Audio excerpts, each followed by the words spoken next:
నమస్కారం ETV news కు స్వాగతం. ముందుగా ప్రధానాంశాలు.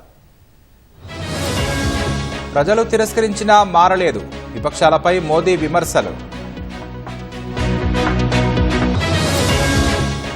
పార్లమెంటు ఉభయ సభలు ఎల్లుండికి వాయిదా, విపక్షాల నిరసనలతో సాగని కార్యకలాపాలు. మహారాష్ట్ర సీఎంపై వీడని ఉత్కంఠ, మహాయుతిలో కొనసాగుతున్న మంతనాలు. రాజ్యాంగాన్ని ఆమోదించి రేపటికి 75 ఏళ్లు, దేశవ్యాప్తంగా వేడుకల నిర్వహణ. సంభాలి హింసాత్మక ఘటనల్లో పలువురు అరెస్ట్, సమాజ్వాదీ ఎంపీపై ఎఫ్ఐఆర్ నమోదు.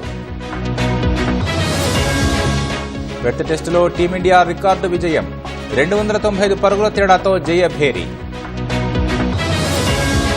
భారత పేసర్లకు ఐపీఎల్ వేలంలో భారీ ధర, భువనేశ్వర్కు 10.75 కోట్లు.